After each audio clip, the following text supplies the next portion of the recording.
तो सर कैसे हैं आप? मैं बिल्कुल सही हूँ। आप कैसे हो? मैं भी बहुत अच्छा हूँ। तो आप एक छोटा सा पहले अपना इंट्रोडक्शन दे दीजिए जिससे सब लोग को पता चल जाए आप कौन है। मैं 2019 एनटीपीसी से selected as a goods train manager RRB Allahabad zone. तो आप एनटीपीसी वैकेंसी में सेलेक्ट हुए थे, तो इस एग्जाम के बारे में थोड़ा सा बताइए। एनटीपीसी का एग्जाम क्या होता है? रेलवे अपनी जो ग्रुप सी की पोस्ट होती हैं, चाहे वो आपकी स्टेशन मास्टर की हो गई, गुड्स ट्रेन मैनेजर की हो गई, या फिर आपकी टीटी की पोस्ट हो गई, जितने भी आपके क्लर्क होते हैं रेलवे में उनकी पोस्ट हो गई, इनका सिलेक्शन करने के लिए एक एग्जाम कंडक्ट कराती है जिसको हम आरआरबी एनटीपीसी का नाम करते हैं। तो आपने बहुत अच्छी बात बताई इस एग्जाम के बारे में। अब थोड़ा सा एग्जाम पैटर्न के बारे में बता दीजिए, क्योंकि बहुत से लोगों ने इस फॉर्म को भरा है। आगे उनके सामने क्या क्या स्टेजेस आएंगे? देखिए, अब आपको आरआरबी एनटीपीसी का आप एग्जाम देंगे तो आप स्टेशन मास्टर भी बन सकते हैं, आप गुड्स ट्रेन मैनेजर भी बन सकते हैं, आप रेलवे में क्लर्क भी बन सकते हैं। तो इसके पैटर्न को समझना बहुत आवश्यक है। इसमें रेलवे मेनली 2 एग्जाम कंडक्ट कराती है, एक CBT 1 और दूसरा जो होता है वो CBT 2 बोलते हैं, या फिर इसको आप मेंस भी बोल सकते हैं, और CBT 1 को आप प्रीलिम्स भी बोल सकते हैं। CBT 1 आपका टोटल 100 मार्क्स का होता है, जो आपको 90 मिनट में सॉल्व करना होता है। इसमें आपके 40 क्वेश्चन जनरल अवेयरेंस के रहेंगे, 30 क्वेश्चन आपके रीजनिंग के रहेंगे और 30 क्वेश्चन आपके मैथमेटिक्स के रहेंगे। लेकिन जब आप CBT 1 को क्वालिफाई करके CBT 2 में जाएंगे तब आपको ये एग्जाम जो होगा वो टोटल 120 मार्क्स का होगा। टाइम आपको सेम 90 मिनट का ही मिलेगा। इसमें बस आपका जो जनरल अवेयरेंस है वो 40 से बढ़कर 50 हो जाएगा, और जो रीजनिंग यहाँ CBT 1 में आपको 30 की मिल रही थी, CBT 2 में 35 की हो जाएगी। मैथ भी 30 से बढ़कर 35 की हो जाएगी, यानी 120 मार्क्स का आपका CBT 2 होगा। 90 मिनट आपको कुल टोटल मिलने वाले हैं। तो आपने CBT 1 CBT 2 के बारे में तो बता दिया, इसके बाद सिलेक्शन हो जाएगा या आगे भी कुछ स्टेप या प्रोसेस और बचा हुआ है? देखिए, ये डिपेंड करता है। जैसे कि आप गुड्स ट्रेन मैनेजर की बात कर लीजिए, तो इसमें आपको CBT 1 क्वालिफाई करना है। CBT 1 के बाद आप CBT 2 में जाएंगे, आपको वो क्वालिफाई करना है, और सीधे अगर आपने प्रेफरेंस डाल रखा है तो आपको गुड्स ट्रेन मैनेजर की पोस्ट दे दी जाएगी। लेकिन अगर आप ऑप्ट करते हैं स्टेशन मास्टर की पोस्ट, तो उसके लिए आपको एक 3rd एग्जाम भी देना पड़ेगा, जिसको हम कंप्यूटर बेस्ड एबिलिटी टेस्ट या कभी कभी साइको टेस्ट भी बोल देते हैं। इसमें आपको साइको टेस्ट देने के बाद में आपकी एक ओवरऑल मेरिट बनेगी on the basis of CBT 2 and psycho test के रिजल्ट के आधार पर। उसके बाद में फिर आपका डॉक्यूमेंट वेरिफिकेशन और फर्दर मेडिकल होगा। उसके बाद अगर आप एलिजिबल होते हैं तो फिर आपको ये पोस्ट दे दी जाएंगी। तो ये डिपेंड करता है कि आप किस पोस्ट के लिए जा रहे हैं। अब जैसे कि कुछ पोस्ट होती है टाइपिंग की, आपने देखा है जो क्लर्क की पोस्ट होंगी, आपकी जूनियर अकाउंट्स क्लर्क की जो पोस्ट होती है, उसमें आपको CBT 2 के बाद में टाइपिंग भी देनी पड़ेगी। अगर आप टाइपिंग क्वालिफाई करते हैं तभी आपको उन पोस्ट के लिए कंसीडर किया जाएगा। अगर आप नहीं कर पाते हैं तो फिर आपको उन पोस्ट के लिए एलिजिबल नहीं माना जाएगा। तो सर, सभी लोगों ने सारी पोस्ट की तो प्रेफरेंस भरी रखी होती है, भले ही पहले पे भरी हुई या 5वें पे। पर अगर किसी बच्चे के साथ ऐसा हो जाता है कि वो CBT 2 के बाद टाइपिंग टेस्ट में फेल हो जाता है, साइको टेस्ट में भी फेल हो जाता है, तो क्या उसे कोई पोस्ट नहीं मिलेगी? नहीं, देखिए, ऐसा नहीं है। अगर आप CBT 2 के बाद में आप साइको में, अगर आपने स्टेशन मास्टर फिल कर रखा है और आप साइको में फेल हो जाते हैं, तो फिर आपकी नीचे की प्रेफरेंस देखी जाएगी। मान लीजिए आपने नीचे गुड्स ट्रेन मैनेजर डाल रखा है, तो उसमें कोई साइको की नीड नहीं है, ना ही किसी टाइपिंग टेस्ट की जरूरत है। अगर आप उसकी कट ऑफ को क्लियर करते हैं तो आपको गुड्स ट्रेन मैनेजर की पोस्ट दे दी जाएगी। और रही बात आपकी टाइपिंग की, ऐसे ही अगर आप टाइपिंग फेल करते हैं लेकिन अगर आप साइको पास कर लेते हैं और मेरिट में आते हैं, तो अगर आपने प्रेफरेंस भी स्टेशन मास्टर डाल रखा है तो आपको स्टेशन मास्टर की पोस्ट दे दी जाएगी। सर, जॉब के सिलेक्शन में प्रेफरेंस का क्या रोल होता है? जैसे कुछ लोगों ने कोई सी पोस्ट पहले नंबर पे भरी होगी, कुछ ने कोई सी, तो क्या अंतर आने वाला है उनके सिलेक्शन पर? देखिए, आप अगर एनटीपीसी का फॉर्म फिल कर रहे हैं तो आपको सारी प्रेफरेंस तो फिल करनी पड़ेंगी जॉब की। डिपेंड करता है आपकी चॉइस के ऊपर। कुछ लोग स्टेशन मास्टर को पहले नंबर पे डालते हैं, कुछ लोग उसको लास्ट में डालते हैं। ये उनकी प्रेफरेंस की टोटल उनकी चॉइस पे डिपेंड करता है। अब ये कितना क्रिटिकल होता है मैं आपको ये समझाता हूँ। जैसे कि कुछ लोगों ने 2019 एनटीपीसी की मैं आपको बात बताता हूँ कि लोगों को ये चीज़ पता नहीं थी कि जॉब का प्रोफाइल क्या होता है, और उन्होंने वो प्रेफरेंस पहले या दूसरे नंबर पर डाल दी। लेकिन जब उन्होंने वो पोस्ट मिल गई तब उनको समझ में आया कि वो उस पोस्ट के लिए या तो उनका मन नहीं था या उनकी जो फिजिकल रिक्वायरमेंट थी वो मैच नहीं कर रही थी। तो ये चीज़ आपको बहुत विशेष करके ध्यान रखना है। जैसे कि मैं एक पोस्ट बताता हूँ, goods train manager. Goods train manager में आप इतना पता रखना, क्योंकि इसकी जॉब अनशेड्यूल जॉब होती है। मैंने इसको 2nd प्रेफरेंस पे भरा था। मुझे इसकी शेड्यूल के विषय में, इस जॉब प्रोफाइल के बारे में इतना पता नहीं था। लेकिन और मेरी जो नीचे की प्रेफरेंस की जितनी भी जॉब थी उसमें सब में कट ऑफ क्लियर थी। बट चूंकि मेरा preference 2nd goods train manager था तो मुझको वो पोस्ट अलॉट कर दी गई। चाहे मैं नीचे की जितनी भी पोस्ट थी उसके लिए मैं एलिजिबल था या नहीं था, उसको कंसीडर नहीं किया गया। तो आप इस चीज़ को ध्यान रखिए। अपनी फिजिकल, आप अपनी कैपेबिलिटी देखिए, आप अपनी आंखों के टेस्ट देखिए। आपको टाइपिंग वाली पोस्ट में जाना है, फील्ड वाली जॉब में जाना है, अपनी मतलब एक आप अपने चॉइस को देखकर ही प्रेफरेंस को भरिए इसके अकॉर्डिंग ही आपको जॉब मिलने वाली है। बहुत से बच्चे मेडिकल को लेकर कंफ्यूज हैं कि उन्होंने जो पोस्ट प्रेफरेंस भरी है उसके अकॉर्डिंग उनकी की आंखें कमजोर है, कहीं वो मेडिकल में फेल हो गए तो जॉब से ही बाहर तो नहीं हो जाएंगे। देखिए ऐसा कुछ नहीं है, आपने जो भी प्रेफरेंस, चाहे आपने पहले नंबर पर स्टेशन मास्टर फिल किया हो या फिर गुड्स ट्रेन मैनेजर फिल किया हो, आपका मेडिकल स्टैंडर्ड उस प्रेफरेंस से मैच किया जाएगा। अगर आप उस प्रेफरेंस के अकॉर्डिंग मेडिकल स्टैंडर्ड को पास करते हैं तभी आपको वो पोस्ट दी जाएगी।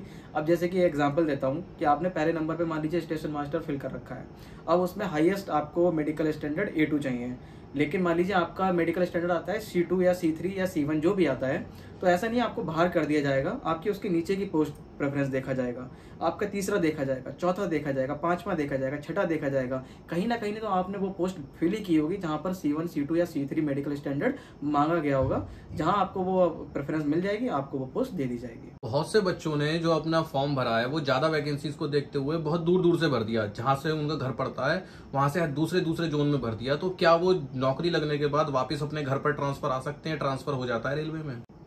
बिल्कुल, देखिए रेलवे में कई तरीके के ट्रांसफ़र होते हैं, जिसमें सबसे ज़्यादा जो पॉपुलर है वो ऑन रिक्वेस्ट होता है और दूसरा म्यूचुअल होता है।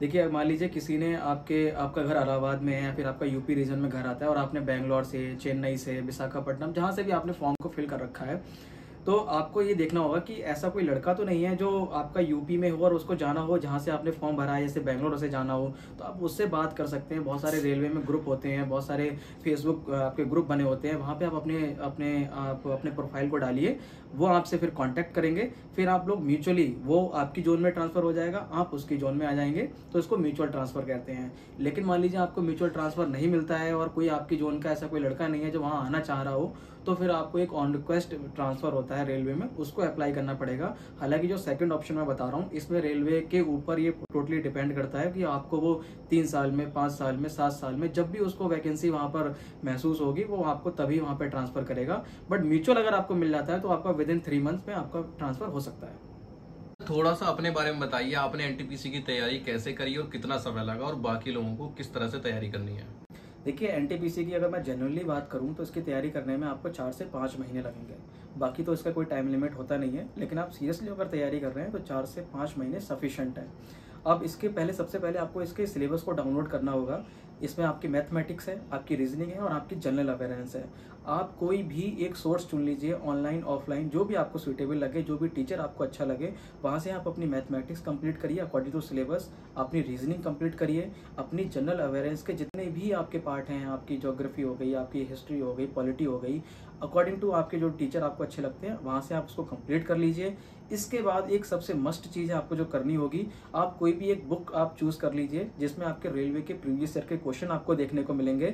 इसमें आपके जितने भी रेलवे के आज तक के एग्जाम हुए हैं, चाहे जेई के एग्जाम हुए हों, एनटीपीसी के एग्जाम हुए हैं, एलपी के एग्जाम हुए हों, टेक्नीशियन के एग्जाम हुए हैं, उनमें जितने भी क्वेश्चन आए हैं आपके, चाहे वो मैथमेटिक्स की प्रीवियस ईयर हो गई, चाहे रीजनिंग की प्रीवियस ईयर हो गई, चाहे जनरल अवेयरनेस की प्रीवियस ईयर हो गई, आपको वो क्वेश्चन देखने को मिल जाएंगे। रेलवे की एक बहुत अच्छी खासियत मैं आपको बताता हूँ, रेलवे हमेशा क्वेश्चंस के टाइप सेम रखता है, बस उनकी वैल्यूज को चेंज करता है। तो जब आप अपना सिलेबस कंप्लीट करने के बाद एक बार प्रीवियस ईयर लगा लेंगे ना, तो आपको ये पता चल जाएगा कि इस चैप्टर से इस टाइप के क्वेश्चन आ सकते हैं, इनसे बाहर नहीं जाने वाले, तो ये आपके लिए बहुत ज्यादा हेल्पफुल रहेंगे। आप भारतीय रेलवे में ट्रेन मैनेजर है और हमने सुना है ट्रेन मैनेजर की जो सैलरी होती है वो सबसे ज्यादा होती है, तो थोड़ा सा बताइए अपनी सैलरी के बारे में। हाँ बिल्कुल, देखिए अगर ग्रुप सी पोस्ट में देखा जाए तो गुड्स ट्रेन मैनेजर की जो सैलरी होती है वो सबसे ज़्यादा होती है। इवन लेवल 6 के स्टेशन मास्टर से भी ज़्यादा सैलरी हम लोगों को मिलती है। ये जो है, जब आप इस पोस्ट में आ जाएंगे तब आपको इसके अंदर की चीज़ें पता चलेंगी ऐसा क्यों होता है। हालांकि मैं बता दूं कि ये डिपेंड भी करता है कि आपका सिलेक्शन किस जोन में हुआ है। किसी किसी जोन में ये सैलरी आपकी अबव 1 लाख भी पहुंच जाती है, किसी किसी जोन में ये बिलो 80 भी रहती है। बट ऑल ओवर इंडिया अगर मैं एक एवरेज की बात करूँ तो गुड्स ट्रेन मैनेजर की जो सैलरी है वो 90 to 1 लाख के बीच में रहती है। तो जैसे सर आपकी सैलरी लगभग 1 लाख पहुंचती है शुरू में ही, तो इस नौकरी में मजे हैं या फिर परेशानियां भी उतनी ही ज्यादा हैं? देखिए रेलवे अगर आपको किसी चीज़ का पे कर रहा है तो उसमें कहीं ना कहीं कुछ हिडन आपके डिसएडवांटेज जरूर रहे होंगे। इस जॉब की अगर गुड्स ट्रेन मैनेजर की मैं बात करूं तो ये पूरी तरीके से एक अनशेड्यूल जॉब है। कभी कभी आपकी रात के 2 बजे ड्यूटी आएगी, कभी दोपहर के 2 बजे आएगी, कभी शाम के 6 बजे आएगी, कभी रात के 12 बजे आएगी। आपका इसमें कोई भी शेड्यूल नहीं है, ना ही आपके फ्रेश होने का शेड्यूल है, ना नहाने का शेड्यूल है, ना ही खाने का शेड्यूल है, ना ही आपके सोने का शेड्यूल है। आपको 24 आवर कभी भी ड्यूटी पर रेस्ट अप होने के बाद में बुलाया जा सकता है। तो नंबर 1 बात, ये चैलेंजेस अगर आप इसको लेते हैं तो ये हो गया। दूसरा, अगर इसके चैलेंजेस की बात की जाए तो अगर आप फिज़िकल क्राइटेरिया को फॉलो नहीं कर पाते हैं, जैसे कि आपको कोई हेल्थ इश्यूज़ हैं, आपको पेट का इशू है, आपको कुछ और इश्यूज़ हैं, तो इसको आप पूरी तरीके से एंजॉयमेंट के साथ में जॉब को नहीं कर पाएंगे। आपको इसके लिए पूरी तरह से हेल्दी होना पड़ेगा। और बात की जाए, देखिए ये तो इसका बस एक ड्रॉबैक हो गया। बात अगर इसके एडवांटेज की जाए तो पूरी तरीके से एक एडवेंचरस जॉब है। आप हर समय पहाड़ों के बीच में, नदियों के बीच में, आप मैदानों के बीच में रहोगे, फील्ड पे रहोगे, पटरियों के बीच में रहोगे। और सबसे एक स्पेशल बात बताऊं मैं आपको, आप इंचार्ज ऑफ द ट्रेन रहोगे। मतलब एक पूरी 58 डिब्बों की गाड़ी, 100 डिब्बों की गाड़ी, आप उसके मालिक हो। तो ये जो सेंस होता है ना प्राउड का, ये बहुत बड़ी बात होती है। बाकी आपको इसमें हर हार्श वेदर के लिए रेडी रहना पड़ेगा। बरसात में आपको भीगना भी पड़ेगा, ठंड में आपको ठिठुरना भी पड़ेगा, गर्मी में आपको सिकुड़ना भी पड़ेगा। तो हर तरीके से आपको इसमें मौसम की मार झेलनी पड़ेगी। और इसी जो मार है ना, इसी का पैसा आपको रेलवे देता है, इसलिए आपकी सैलरी 1 लाख के करीब करीब पहुँचती है। आप अपनी तैयारी के बारे में बताइए कि क्या पूरी जर्नी रही, आपने कैसे तैयारी करी, पहले क्या कोई एग्जाम दे रखे थे, हम ये सब जानना चाहते हैं थोड़ा सा। देखिए NTPC से पहले भी मैंने 2-3 एग्ज़ाम दिए थे, बट उसमें मेरा सिलेक्शन नहीं हुआ था। मैं काफ़ी डिप्रेशन में चला गया था उसके कारण से। फिर मैंने उसके कारणों का एनालिसिस किया तो मैंने पाया कि मैं अपनी जो प्रिपरेशन है उस पर फुल ध्यान नहीं दे पा रहा हूँ। इसके बहुत सारे रीज़न थे। एक तो मेरी हेल्थ इशू था, नंबर 2 मैं बहुत ज़्यादा सोशली एंगेज था, चाहे अपने फ्रेंड्स हो गए, रिलेटिव्स हो गए, और तीसरा था कि मैं बहुत ज़्यादा चीज़ों में इन्वॉल्व, मतलब सोशल मीडिया का बहुत ज़्यादा यूज़ करता था। तो फिर मैंने इस चीज़ को एनालिसिस करने के बाद सबसे पहला जो मैंने तैयारी शुरू कर दी फुल डेडिकेशन से, वो RRB NTPC की थी। इसमें मैंने पढ़ाई के साथ साथ कुछ ऐसी चीज़ें की थी, अगर आप भी करेंगे तो आपकी जो एग्ज़ाम को क्वालिफाई करने का जो आपकी श्योरिटी है वो बहुत ज़्यादा बढ़ जाएगी। नंबर 1, आपको सोशल एक्टिविटीज़ से दूर रहना होगा, अपने फ्रेंड सर्कल को कम कीजिए, अपने घर के काम को थोड़ा कम कीजिए। नंबर 2, आप अपने हेल्थ का बहुत ध्यान रखिए, क्योंकि जैसा आपका तन होता है ना, वैसा ही आपका मन होता है। तो फास्ट फूड मत खाइए, योगा कीजिए, मेडिटेशन कीजिए। नंबर 3, आप सोशल मीडिया को, जब आप फ़ोन ही बंद कर देंगे तो ऑब्वियस सी बात है सोशल मीडिया पे आप इंगेज नहीं रहेंगे। तो आप सोशल तरीके से बिल्कुल कट ऑफ कर दीजिए अपने आप को। 4 से 5 महीने बिल्कुल एकदम डेडिकेटेड होकर NTPC के लिए लग जाइए और आपका सिलेक्शन हो जाएगा। अच्छा सर, बहुत बहुत धन्यवाद। मेरे हिसाब से बच्चों को इंटरव्यू पसंद आएगा और उनके कई सारे सवालों का जवाब भी उनको मिला होगा।